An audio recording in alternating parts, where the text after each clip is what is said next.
Hello friends, welcome to TNPSC STUDYGRAM channel. So in the video the universe and solar system oda continuation தான் பார்க்க போறோம். இந்த வீடியோவோட அந்த யூனிட் கம்ப்ளீட் ஆயிடும். நீங்க பார்ட் 1 பார்ட் 2 பார்க்கல அப்படினா அதோட லிங்க்ஸ் நான் கீழ கொடுத்திருக்கேன். அதை கிளிக் பண்ணி பார்த்துட்டு இத பாத்தீங்கன்னா உங்களுக்கு அந்த கண்டினியூட்டி கிடைக்கும். Okay. Small objects that move around the sun and are also present as a belt between Jupiter and Mars is answer asteroids. So இதை ஞாபகம் வச்சுக்கிறதுக்கு ஜூபிட்டர் அண்ட் மார்ஸ்க்கு நடுவில் டிராஃபிக் ஜாம். ஸோ ஜாம்னா ஜூபிட்டர் அண்ட் மார்ஸ் அப்படின்னு ஞாபகம் வச்சுக்கோங்க. அதுக்கு நடுவில் டிராஃபிக் ஜாம் பண்ணுறது ஆஸ்டிராய்ட்ஸ்.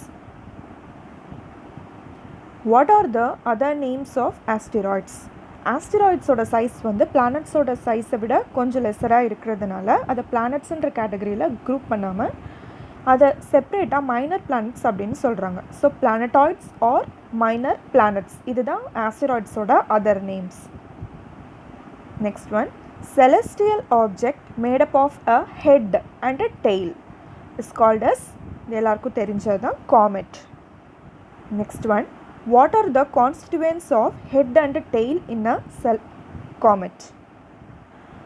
ஸோ ஹெட்டில் வந்து என்ன எதால் மேடப் ஆஃப் ஆகிருக்கு, டெய்ல் எதால் மேடப் ஆஃப் ஆகிருக்கு அப்படின்றது தான் கேட்குறாங்க. ஸோ ஹெட்டு பார்த்திங்கன்னா ஐஸ் அண்ட் டெய்ல் பார்த்திங்கன்னா gas. So solid particles held together by ice in the head and it has got a gaseous tail. அதை ஞாபகம் வச்சுக்கிறதுக்கு ice head and gas tail அப்படின்னு ஞாபகம் வச்சுக்கோங்க. Next one, the most famous comet that comes close to the earth once in every 76 years. So 76 இயர்ஸ்க்கு ஒரு தடவை வந்து எர்த்துக்கு க்ளோஸாக வர காமெட் எது பார்த்தீங்கன்னா ஆன்சர் வந்து Hollis Comet. So when did the Hollis Comet appear last? இப்போ பார்த்தீங்கன்னா லாஸ்ட்டாக அது அப்பியர் ஆனது 1986. ஸோ நெக்ஸ்ட் அப்பியரன்ஸ் அதோட ஒரு 76 இயர்ஸ் ஆட் பண்ணோன்னா நமக்கு வந்து 2061 கிடைக்கும். A stone like or metallic body which mostly burns when entering the Earth's atmosphere is answer meteors. ஆக்சுவலாக இது வந்து ஒரு ஸ்டோன் கல் மாதிரி இருக்கும், அப்படி இல்லைனா ஒரு மெட்டாலிக் சர்ஃபேஸ் மாதிரி இருக்கும். அது வந்து எர்த்ஸ் அட்மாஸ்பியரை ரீச் ஆனால் அந்த மாதிரி ஆப்ஜெக்ட்ஸ் வந்து மோஸ்ட்லி வந்து பேர்ன் ஆகிடும். ஓகேங்களா? So appearance of meteors as streaks of light in the sky gives them the name as, இதுக்கு இன்னொரு பேரும் இருக்குது. அது வந்து அப்படியே ஒரு லைட் ஸ்ட்ரீக் மாதிரி ஸ்கையில் தெரிகிறதுனால அதுக்கு இன்னொரு பேர் என்னென்னு பார்த்தோம்னா shooting stars. So shooting stars are otherwise known as meteors, ரெண்டும் ஒன்று தான். நெக்ஸ்ட்டு இப்போது மீட்டியார்ஸ் பார்த்தோம் இல்லையா, அந்த மீட்டியார்ஸ் வந்து மோஸ்ட்லி வந்து சர்ஃபேஸ் ஆஃப் தி எர்த்தை ரீச் ஆகும்போது பர்ன் ஆகிடும். அப்படி சர்ஃபேஸ் ஆஃப் த எர்த்தை ரீச் ஆகிற மீட்டியார்ஸ் எல்லாமே என்னன்னு சொல்லுவோம்னா மீட்டியோரைட்ஸ் அப்படின்னு சொல்லுவோம். So the meteors that strike the earth's surface are மீட்டியோரைட்ஸ்.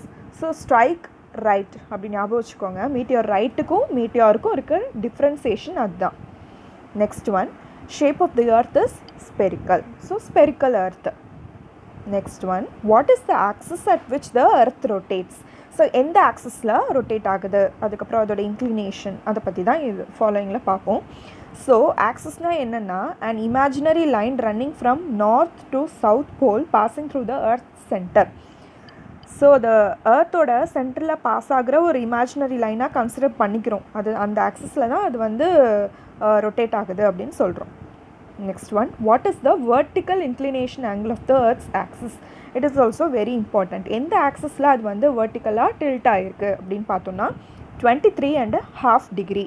23.5 degree.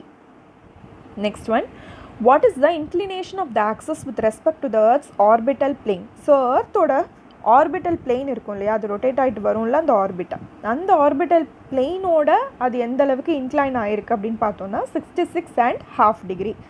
So vertical inclination 23.5 degree, inclination with respect to earth's orbital plane வந்து 66.5 degree. Next one, velocity of earth's rotation. எந்த வெலாசிட்டியில் earth rotate ஆகுது அப்படின்னு பார்த்தோன்னா அது vary ஆகும். It's not going to be the same everywhere. So ஈக்குவேட்டரில் எர்த்தோட வெலாசிட்டி ஹையாக இருக்குது, 1670 km/h, அதாவது 1670.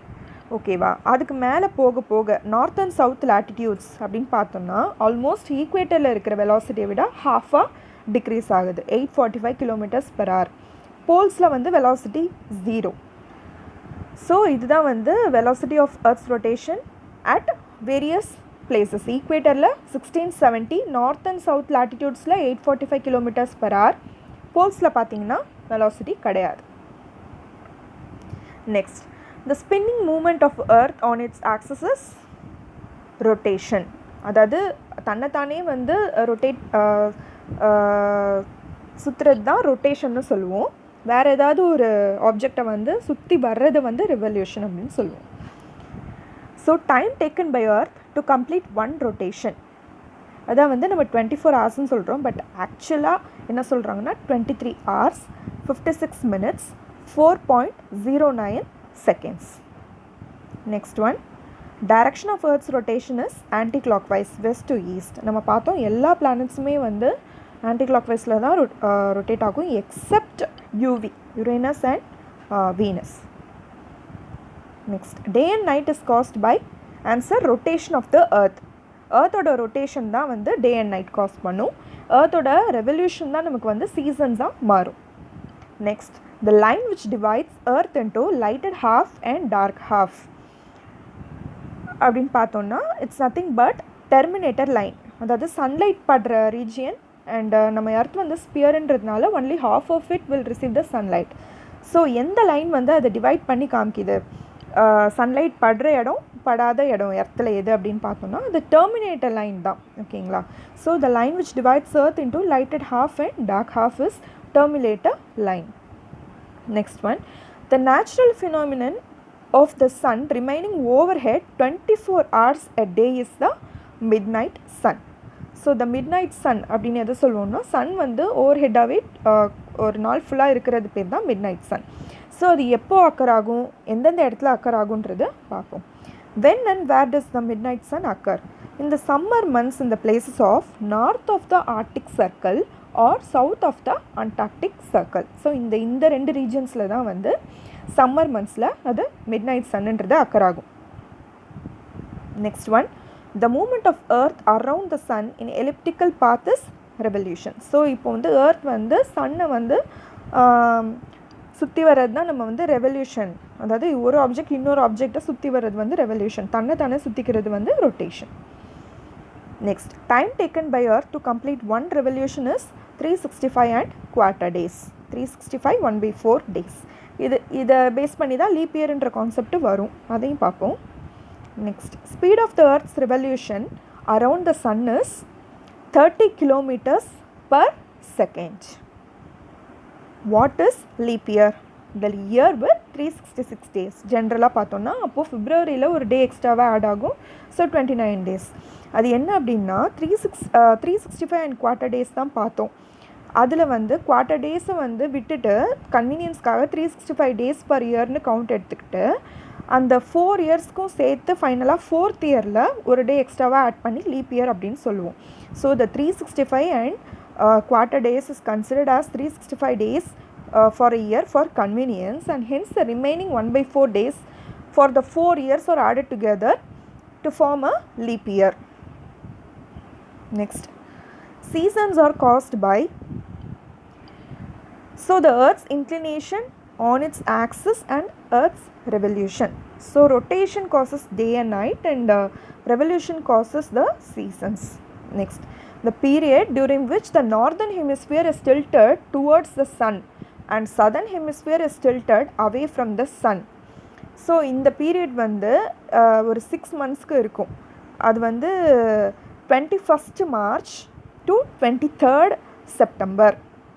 ஓகேங்களா? ஸோ நார்தன் ஹெமிஸ்பியர் ஏதாவது இதில் வந்து 2 இருக்குது. ஸோ இந்த 2 வேரியேஷன்ஸ் படிக்கிறதுக்கு ஏதாவது ஒரு வேரியேஷன் படிச்சுட்டு அதை டிஃப்ரென்ஸ் மட்டும் பார்த்துக்கலாம். 21st March to 23rd September வந்து நார்தன் ஹெமிஸ்பியர் வந்து சன் டைரக்ஷனில் டில்ட் ஆகிருக்கும். ஸோ மார்ச் நார்த் அப்படின்னு ஞாபகம் வச்சுக்கிட்டிங்கன்னா அது ரிவர்ஸ் வந்து இன்னொரு கான்செப்ட் வந்துடும். 21st March to 23rd September வந்து northern hemisphere is tilted towards the sun. அப்போது southern hemisphere is tilted away from the sun. Next question பாருங்கள். The period during which the southern hemisphere is tilted towards the sun and northern hemisphere is tilted away from the sun. So இது வந்து அப்படியே அந்த dates வந்து reverse ஆகும். அது next half வந்து continue ஆகுது. September 23 to March 21. ஓகேங்களா? இது வந்து செப்டம்பர் ஃபார் சவுத் வந்து சதர்ன் ஹெமிஸ்பியர் வந்து சன்னை நோக்கி டில்ட் ஆகிருக்கு. ஸோ அதை வச்சு இது ரெண்டுத்தையும் டிஸ்கிரிமினேட் பண்ணி ஈஸியாக ரீகால் பண்ணிக்கலாம். அதாவது ஒரு கான்செப்ட் கான்ஸ்டண்ட்டாக வச்சோன்னா நெக்ஸ்ட் கான்செப்ட் அதுலேருந்து ஈஸியாக ரீகால் பண்ணிக்கலாம். Next one, the equator facing the sun directly is called as equinox. Do important question. So what happens in equinox? Day and night are equal throughout the earth. எல்லா பிளேசஸ்லையுமே வந்து டே and night வந்து ஈக்குவலாக இருக்கும். அதுதான் வந்து equinox. ஏன்னா equator வந்து டைரெக்டாக சன்னை ஃபேஸ் பண்ணுது. ஸோ நமக்கு ஈக்குவலாக வந்து சன்ரேஸ் கிடைக்கும். அண்ட் நைட்டும் ஈக்குவலாக இருக்கும். The two equinoxes days in which the equator faces the sun directly and hence day and night would be equal throughout the earth are. அதாவது ஈக்வினாக்ஸஸ் வந்து 2 டேஸில் அக்கர் ஆகுது. என்னென்ன டேஸ்னு பார்த்தோம்னா அதே தான் 21 மார்ச் அண்ட் 23 செப்டம்பர். ஸோ இந்த டேட்ஸ் ரொம்ப இம்பார்ட்டண்ட். அதை 2 or 3 டைம்ஸ் நீங்கள் ரீகால் பண்ணிங்கன்னா ஈஸியாக ரிமெம்பர் பண்ணிக்கலாம். Next one, earth's closest position to the sun is perihelion. அதே மாதிரி earth's farthest position from the sun is aphelion. ஓகேங்களா? ஸோ ஃபார்தஸ்ட் அப்பா அந்த மாதிரி ஞாபகம் வச்சுக்கோங்க. எர்த்ஸ் க்ளோசஸ்ட் பொசிஷன் வந்து perihelion. Next one, the Tropic of Cancer facing the sun on 21st June is. So இதில் இந்த கான்செப்டில் பார்த்தீங்கன்னா summer solstice and winter solstice அப்படின்னு 2 வரும். ஸோ சம்மர் சால்ஸ்டிஸ் பார்த்தீங்கன்னா 21st June. So it is related to Tropic of Cancer. The Tropic of Cancer facing the sun on 21st June is summer solstice. The longest day in the northern hemisphere and the longest night in the southern hemisphere is nothing but the 21st June, also known as summer solstice. ஓகேங்களா? இதுதான் வந்து summer solstice. Already நம்ம பார்த்த மாதிரி இந்த ஒரு concept நீங்கள் கான்ஸ்டண்ட்டாக வச்சுக்கிட்டிங்கன்னா வின்டர் சால்ஸ்டிஸ் கான்செப்டும் ஈஸியாக இருக்கும். அதில் Tropic of Cancer facing the சன்னு பார்த்தோம். இதில் வந்து the Tropic of Capricorn facing the sun on 22nd December is winter solstice. So இதில் வந்து பார்த்திங்கன்னா the longest day in southern hemisphere and longest night in the northern hemisphere. அந்த variations, day and night variations, அந்த டேயும் நைட்டும் ஈக்குவலாக இருந்தால் அது ஈக்வினாக்ஸ் பார்த்தோம். இப்போ வந்து Tropic of Cancer and Tropic of Capricorn வந்து சன்னை ஃபேஸ் பண்ணுறதை பொறுத்து டே அண்ட் நைட் வந்து ஹெமிஸ்பியர்ஸில் வேரி ஆகுது. அதனால தான் நமக்கு வந்து summer solstice and winter solstice வருது. ஓகேங்களா? ஸோ வின்டர் சால்ஸ்டிஸ் பார்த்திங்கன்னா December 22 அண்ட் சம்மர் சால்ஸ்டிஸ் வந்து 21st ஜூன். ஸோ சம்மர் சால்ஸ்டிஸ்னால் Tropic of Cancer 21st June, northern ஹெமிஸ்பியரில் லாங்கஸ்ட் டே இருக்கும். அதே ரிவர்ஸ் பார்த்தோம்னா Tropic of Capricorn winter solstice 22nd December, longest day வந்து சதர்ன் ஹெமிஸ்பியரில் இருக்கும். நெக்ஸ்ட் வந்து the 3 major components of earth நமக்கு தெரியும், lithosphere, hydrosphere and atmosphere. The solid outer layer of the earth consisting of rocks and soils is nothing but lithosphere. Lithosphere means land related things.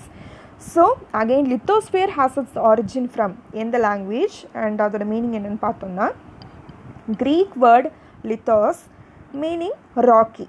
ஓகேங்களா? இப்போது litho sand rakhi அப்படின்னு options இருந்ததுன்னா நம்ம ஜென்ரலாக லேண்டுன்னு choose பண்ணிவிடுவோம். But ஆக்சுவலாக அது கிடையாது. இட் மீன்ஸ் ராக்கி, அதாவது ஹார்டான ஒரு டெக்ஸ்சர். அதுதான் வந்து லித்தோஸ்ன்ற meaning. Next one, water bodies such as oceans, seas, rivers, lakes, ice caps on mountains, that is ice caps on mountains and water vapor in the atmosphere constitute the hydrosphere. Hydrosphere-நாலே நமக்கு வந்து water bodies அப்படின்னு தெரியும். Next one, hydrosphere has its origin from, so it is again Greek word hydro which means water. Lithos na rocky. அதுக்கப்புறம் the next question, the envelope of air that surrounds the earth is nothing but the atmosphere. What are the major gases in the atmosphere? இதுவும் வந்து ஒரு காமனான question தான், but we may sometimes get confused. We should always remember. So nitrogen வந்து 78%, oxygen வந்து 21%. So the remaining percentage is being filled by other gases like carbon dioxide, hydrogen, helium, argon and ozone that are present in meager amounts. Meager amounts na very small amounts. Next question, the interaction belt among the lithosphere, hydrosphere and atmosphere is biosphere. அதாவது இது எல்லாத்துக்கும் காமனாக இருக்கிற ஒரு இதுதான் biosphere. பயோன்னா the life related things. So the word biosphere has its origin from, it's nothing but Greek word bio meaning life. Biona life. So biona environment அப்படினு எழுதக்கூடாது. It's related to it actually means life. Next, distinct zones having their own climate, plant and animal life present in the biosphere are called as the ecosystems. அதாவது பயோஸ்பியரில் நிறையா distinct Jones, separate unique Jones இருக்குது. ஒவ்வொரு ஜோன்லேயும் வந்து அதுக்கேற்ற மாதிரி climate, plant and animal life, அந்த climatic region கண்டிஷன்ஸ்க்கு ஏற்ற மாதிரி இருக்கும் இல்லையா, அதை நம்ம எப்படி சொல்வோம்னா த ஈகோசிஸ்டம்ஸ். அந்த ஜோன்ஸை ஈகோசிஸ்டம்ஸ் அப்படின்னு சொல்லுவோம். Next, which biosphere reserve present in the Indian ocean cover 10,500 square kilometers area? Answer, the Gulf of Mannar. 10,500. Again இது வந்து 5 multiple, only 5 and 10 அந்த இது மாதிரி சீரிஸ் மாதிரி தான் இருக்குது. ஸோ 10,500 அப்படின்னு ஞாபகம் வச்சுக்கோங்க. Next, what is a rover? Rover is a space exploration vehicle which moves across the surface of a celestial body. இப்போ celestial body இருக்குன்னா அதோட சர்ஃபேஸில் வந்து போய் அதை எக்ஸ்ப்ளோர் பண்ணுறதுக்காக அனுப்பப்படுற ஒரு எக்ஸ்ப்ளரேஷன் வெஹிக்கல் தான் ரோவர். இதே ஆர்பிட்டர் அப்படின்னா ஒரு செலஸ்டியல் பாடியை சுற்றி வருமே தவிர அதில் வந்து அதோட சர்ஃபேஸில் லேண்ட் ஆகாது. அதுதான் வந்து orbiter. So the last one is what is the centre of the solar system? We all know this sun. So இதோட வந்து the universe and solar system கம்ப்ளீட்டாக ஓவர் ஆயிடுச்சு. நீங்கள் அதை வந்து ட்வைஸ் ஆர் த்ரைஸ் பார்த்தீங்கன்னா உங்களுக்கு ஈஸியாக ரீகால் ஆகிடும். So if you like this, please do subscribe, like, share and share it with your friends. Thank you for watching.